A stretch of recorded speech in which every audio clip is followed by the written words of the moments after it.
Hello மக்களே, மாறன் வீரா செம இன்ட்ரெஸ்டிங்காக போயிட்டுருக்குன்னே சொல்லலாம். விஜயோட ஆட்டம் இன்னும் முடியவே இல்லை. விஜயம் எப்படியாவது ராமச்சந்திரன் குடும்பத்தை பழி வாங்கணும்னு சொல்லிட்டு மாறன் அம்மா சமாதியை இடிக்க பார்க்குறாங்க. அதே சமயத்தில் இதெல்லாம் தெரிஞ்சுக்கிட்ட நம்ம மாறன், ராகவன், கார்த்தி எல்லாரும் அண்ணன் தம்பியாட்டு ஒற்றுமையாக சேர்ந்த மாதிரி ஒரு செயலை செய்கிறாங்க. இதை கொஞ்சம் கூட எதிர்பார்க்காத விஜயம் அப்படியே ஆடி போயிடுறாங்க. மாறன் மச்சான் இந்த மாதிரிலாம் செய்யாதுங்க, கண்டிப்பாக உங்கள் அம்மா சமாதியை நான் விட்டுடுறேன்னு சொல்லிடுறாங்க. வீடியோக்குள்ளே போகிறதுக்கு முன்னாடி யாரெல்லாம் நம்ம சேனலுக்கு சப்ஸ்கிரைப் பண்ணலையே அவங்க சப்ஸ்கிரைப் பண்ணிடுங்க. அப்படியே பக்கத்தில் இருக்க பெல் ஐக்கனை கிளிக் பண்ணிடுங்க. அப்பதான் நான் போடுற வீடியோலாம் உங்களுக்கு நோட்டிஃபிகேஷனாக வரும். விஜயும் மாறன் அம்மா சமாதியை எப்படியாவது இடிக்கணும்னு சொல்லிட்டு அதிகாரிகளோட வராங்க. இதெல்லாம் பார்த்துட்டு இருந்த ஒரு ஆளை நம்ம ராமச்சந்திரனுக்கு ஃபோன் பண்ணி சொல்கிறாங்க, உங்களோட ஒய்ஃப் சமாதியை இங்கே விஜய் இடிக்க போகிறா அப்படின்னு சொல்லவும் நம்ம ராமச்சந்திரன் பயங்கரமாக அதிர்ச்சி ஆயிடுறாங்க. எதுக்கு இந்த விஜய் இப்படியெல்லாம் செய்கிறா அப்படின்னு சொல்லிட்டு அந்த இடத்துக்கு பதட்டமாக ஓடி வராங்க. இதை தெரிஞ்சுக்கிட்ட வள்ளியம்மா, வீரா எல்லாருமே பக்கத்துலேயே இருக்காங்க. அப்படியே அந்த இடத்துக்கே போயிடுறாங்க.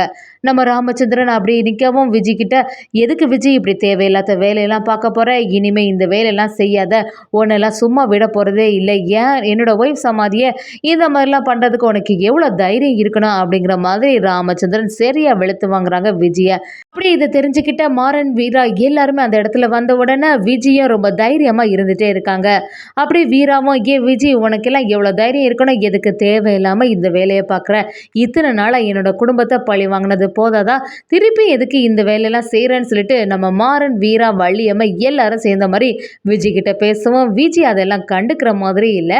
அப்படியே அசால்ட்டாக சிரிச்சிட்டே இருக்காங்க. வீராக்கும் எதுவுமே புரியலை, எதுக்கு இந்த விஜய் இப்போ திடீர்னு இப்படி பண்ணுறா அப்படின்னு யோசிக்கிறாங்க. அப்படி விஜயும் அவங்கள்ட்ட வந்து, இந்த இடம் எல்லாம் எங்கள் சொத்து, எங்கள் பேரில் தான் இருக்குது, எங்கள் பேரில் இருக்க சொத்தில் தான் தேவையில்லாமல் மாறனோட அம்மாவை இங்கே சமாதியாக்கி வச்சுருக்கீங்க அப்படிங்கிற மாதிரி விஜய் பேசுகிறாங்க. இதை கேட்டோடனே வீரா அப்படியே குழம்பி போயிடுறாங்க. அது மட்டும் இல்லாமல் விஜயும் அவங்க அம்மாவும் சேர்ந்த மாதிரி, ஆமாம் ஏற்கனவே முன்னாடி பேசி வச்ச மாதிரி இது எங்கள் அப்பாவோட இடம் தான், ஆனால் அதை வந்து அவங்க தங்கச்சிக்கு கொடுத்துட்டாங்க, இருந்தாலும் எழுத்துப்பூர்வமாக எந்த ஆதாரமும் இல்லை, இன்னும் அந்த சொத்து சரியாக எழுதப்படாதனால இப்போ வரைக்கும் எங்கள் பேரில் தான் இருக்குது, அதனால் எங்கள் இடத்த நாங்கள் எதுவுமே பண்ணுவோம், அது கேட்க உங்களால் எப்படி முடியும் அப்படிங்கிற மாதிரி விஜய் அசால்ட்டாக பேச ஆரம்பிக்கிறாங்க. இதை கேட்ட வள்ளியம்மைக்கு ஒன்றுமே புரிய மாட்டேங்குது. வீராவும் யோசிச்சே இருக்காங்க. வீராவும் ராமச்சந்திரன் கிட்ட வந்து, என்னம்மா அவள் பேசுகிறா, என்னெல்லாமோ சொல்லிட்டு இருக்கா, அவள் சொல்கிறதெல்லாம் உண்மையா, என்னாச்சு அப்படின்னு விசாரிக்க ஆரம்பிக்கிறாங்க. அதை கேட்ட உடனே ராமச்சந்திரன் கொஞ்சம் அமைதியாகிடுறாங்க. அவங்களோட மௌனத்தை பார்த்த உடனே நம்ம வீராக்கு கொஞ்சம் குழப்பாயிடுது. அப்போ இதில் ஏதோ ஒரு பிரச்சனை இருக்கா அப்படின்னு யோசிக்கவும் ராமச்சந்திரனும், ஆமாம் எதுவுமே டாக்குமெண்ட்டாக எழுதலை அப்படின்னு சொல்லிடுறாங்க. இதை கேட்ட உடனே விஜயம், பாத்தியா எல்லா உண்மையும் இப்போ தெரிஞ்சிடுதில்ல, அப்புறம் என்ன, வழியை விடுங்க, நாங்கள் பாட்டுக்கு இடிச்சிட்டு போகட்டு அப்படின்னு சொல்லவும் மாறன் எல்லாம் குழம்பி போயிடுறாங்க. இப்போ என்ன பண்ணுறது, அப்படியே விஜயை பார்த்து, தேவையில்லாமல் இந்த வேலையெல்லாம் செய்யாத, நீ திருந்திடுவான்னு சொல்லிட்டு மன்னிச்சு விட்டது தப்பாக போச்சு, எல்லாம் எங்கள் தப்பு தாங்கிற மாதிரி மாறன் விஜயை சரியாக வெளுத்து வாங்குறாங்க. விஜய்கிட்ட என்ன சொன்னாலும் அவங்க கேட்குற மாதிரி இல்லை. ராமச்சந்திரன் விஜய்கிட்ட வந்து, இந்த வேலையெல்லாம் செய்யவே செய்யாத, இந்த பாவம் உன்னெல்லாம் சும்மாவே விடாது, என்னோட ஒய்ஃப் சமாதி இந்த மாதிரி பண்ணாத அப்படின்னு சொல்லவும் விஜயும், என்ன மாமா தேவையில்லாமல் அழுதுட்டு இருக்கீங்க, என்ன இருக்க போகுது, வெறும் எலும்பு தானே இருக்க போகுது, அது பாட்டுக்கு நான் இடிச்சிட்டு போகிறேன் அப்படிங்கிற மாதிரி விஜய் பேசுகிறாங்க. விஜய் என்னதான் பேசினாலும் நம்ம மாறன், ராகவன் எல்லாருமே தடுத்து நிறுத்துகிற மாதிரி இருக்குது. நம்ம மாறனும் ஒரு கட்டத்தில் வீரா கிட்ட, இதோ நான் வரேன்னு சொல்லிட்டு கிளம்புற மாதிரி இருக்குது. நம்ம வீராவும் எங்கே போகிறேன்னு சொல்லவும் நம்ம மாறன் அதை பற்றியெல்லாம் கவனிக்காமல் வேறொரு இடத்துக்கு போயிடுறாங்க. இதெல்லாம் பார்த்துட்டு இருந்த ராமச்சந்திரனை எப்படியாவது தன்னோட ஒய்ஃப் சமாதியை காப்புன்னு சொல்லிட்டு அவங்க பக்கத்துலேயே போய் அதில் இருந்து அழ ஆரம்பிச்சிடுறாங்க. அப்படி இருந்த பிறவும் விஜய் சும்மா இருக்க மாதிரி இல்லை. விஜய் அவங்க அம்மாவும் சேர்ந்த மாதிரி எப்படியாவது இதை இடித்து தள்ளணும்னு யோசிக்கிறாங்க. வள்ளியம்மையும் வீராவும் விஜய்கிட்ட வந்து, எவ்வளோ பாவம் செய்திருக்க, நீ எல்லாம் உருப்படுவியா அப்படிங்கிற மாதிரி வள்ளியம்மை சொல்லவும் விஜயும், எத்தனை நாள் தான் இதே மாதிரிலாம் பேசிகிட்டு இருப்பீங்க, என்னோட அப்பா நிலைமைக்கு காரணமான உங்கள் குடும்பத்தை நான் பழி வாங்காமல் விடவே மாட்டேன், என்னோட அப்பாவை இப்படியெல்லாம் செய்தீங்களா, அதே மாதிரி உங்கள் குடும்பம் நிம்மதியாகவே இருக்கக்கூடாதுங்கிற மாதிரி விஜய் யோசிக்கிறாங்க. ஒரு கட்டத்தில் அந்த வண்டி எடுத்துகிட்டு விஜயை அந்த இடத்தை இடிக்கிறதுக்கு ரெடி ஆகிட்டே இருக்காங்க. அப்படி இருக்கும்போது கரெக்டாக அதை இடிக்க வராங்க. ராமச்சந்திரன் அந்த இடத்துல இருந்து அழுதுகிட்டே இருக்காங்க. இந்த மாதிரி செய்யாத விஜய், இப்படிலாம் பண்ணாதன்னு கதறாங்க. என்னதான் பண்ணாலும் தொடர்ச்சியாக அந்த விஜய் இடிக்க போகும்போது கரெக்டாக அவங்களுக்கு ஒரு ஃபோன் கால் வருது.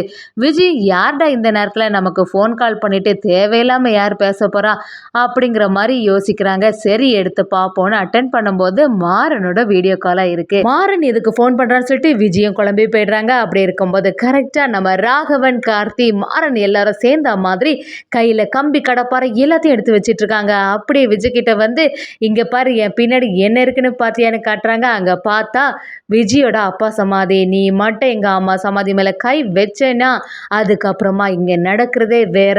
இந்த கம்பி கடப்பாரை எல்லாத்தையும் வச்சு இந்த இடத்தையே தகர்த்து போட்டுருவான் அப்படிங்கிற மாதிரி ஒற்றுமையாக அவங்க 3 பேரும் சேர்ந்த மாதிரி விஜய்க்கு பதிலடி கொடுக்குறாங்க. இதை கொஞ்சம் கூட எதிர்பார்க்காத விஜயம் அப்படியே ஷாக் ஆகிடுறாங்க. என்ன மாற மச்சான், இந்த மாதிரிலாம் செய்யாதுங்க, கண்டிப்பாக இப்படியெல்லாம் பண்ணாதுங்க, நான் எதுவுமே பண்ண மாட்டேன், என்னை மன்னிச்சிடுங்க அப்படிங்கிற மாதிரி அவங்க ஆக்டிங்கை கொடுக்க ஆரம்பிக்கிறாங்க. மாறணும் எத்தனை வாட்டி தாண்டி நீ இதே மாதிரி ஆக்ட் பண்ணிட்டு இருப்ப, எவ்வளோ சொன்னாலும் நீ திருந்த போகிறதே இல்லை, கடைசி நேரத்தில் உயிரோட இல்லாத எங்கள் அம்மாவை கூட நீ விட்டு வைக்க மாட்டேங்கிற போல அப்படிங்கிற மாதிரி விஜயை சரியாக வெளுத்து வாங்குறாங்க. விஜய்க்கு அப்படியே வேர்த்து கொட்டது. மாற மச்சான் தயவு செய்து இப்படியெல்லாம் பண்ணாதுங்க, நான் இதை விட்டுடியேன் அப்படிங்கிற மாதிரி சொல்லவும் நம்ம மாறனெல்லாம் அதை கேட்குற மாதிரி இல்லை. கார்த்தியும் விஜய்கிட்ட வந்து எவ்வளோ தைரியம் இருக்கணும் உனக்கெல்லாம், இவ்வளோ வேலைகள்லாம் செய்த பிறகு நாங்கள் உன்னை விட்டு வைக்க முடியுமா, இங்கே பாரு நாங்கள் கடப்பாரை வச்சு இதை இடிக்க போகிறோம் அப்படிங்கிற மாதிரி கம்பியெல்லாம் வச்சு அதுக்கு பக்கத்துலேயே இடிக்க போகிற மாதிரி போயிடுறாங்க. அதை பார்த்த விஜய் அப்படியே ஷாக் ஆகிடுறாங்க. இதெல்லாம் பார்த்துருந்த விஜயோட அம்மாவும் இப்படி அவங்க அப்பாவுக்கு ஆக போகுதே அப்படின்னு சொல்லிட்டு பயத்துலேயே இருந்துட்டு இருக்காங்க. சைடில் இருந்த ராமச்சந்திரன் பார்த்துட்டு நல்ல வேளை விஜய் இந்த மாதிரி இந்த இடத்த இடிக்க போகலை, மாறன் அதுக்குள்ளே ஏதோ பண்ணியிருக்கான் போல அப்படின்னு நினைக்கிறாங்க. வீராவும் விஜயோட ஆக்ஷனை பார்த்துட்டு ஏதோ மாறன் நல்லபடியாக ஒரு அதிரடியான வேலை செய்திருக்கான், அதனால தான் விஜய் இப்போ சும்மா கமுக்கமாக அமைதியாக இருக்கான்னு நினைக்கிறாங்க.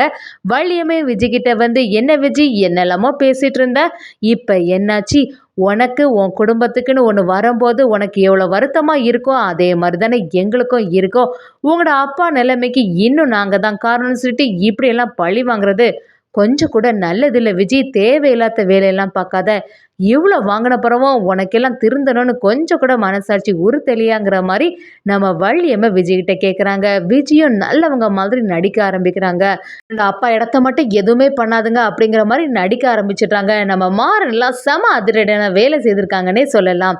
இன்னொரு சைடு வீராவும் செம மாசா வந்து விஜய்கிட்ட இத்தனை நேரமாட்டு நீ என்னெல்லாம் பண்ண, அதுக்கு எல்லாத்துக்கும் முடிவு கெட்ட மாதிரி மாறன் பண்ணிட்டான் பார்த்தியா அப்படிங்கிற மாதிரி சொல்லிடுறாங்க. நீ எல்லாம் திருந்தவே மாட்டியாடி, எவ்வளோ நாளாட்டு நாங்கள் உங்கள்கிட்ட சொல்லிகிட்டே இருக்கோம், என்னதான் இருந்தாலும் இப்போ எங்கள் வீட்டுக்கு எதிராகவே குடி வந்து எங்கள் வாழ்க்கையை நல்லபடியாக வாழ விடாமல் பண்ணிட்டுருக்கே, எத்தனை நாள் தான் இன்னும் பழிவாங்க எண்ணத்தோட இருப்ப இந்த விஜய் அப்படிங்கிற மாதிரி பேச ஆரம்பிக்கிறாங்க. ராமச்சந்திரனும் விஜய்கிட்ட வந்து நீ எல்லாம் செய்கிறது கொஞ்சம் கூட சரியில்லைம்மா, எத்தனை வாட்டி நான் சொன்னாலும் நீ திருந்தவே மாட்டியா, நான் அன்னைக்கே மாறனை தடுக்காமல் இருந்திருக்க வேண்டியது, இந்த கட்டம் வரைக்கும் நீ இப்படி பண்ணுவேன்னு நான் கொஞ்சம் கூட யோசிக்கவே இல்லை, நீ எல்லாம் ஒரு ஆளாங்கிற மாதிரி நம்ம வீரா விஜய சரியா வெளுத்து எடுக்கிறாங்க. இதை கொஞ்சம் கூட எதிர்பார்க்காத விஜய் அந்த இடத்த விட்டே போயிடுறாங்கன்னே சொல்லலாம். நம்ம மாறன் செம அதிரடியாக இந்த வேலையை செய்திருக்காங்கன்னே சொல்லலாம்.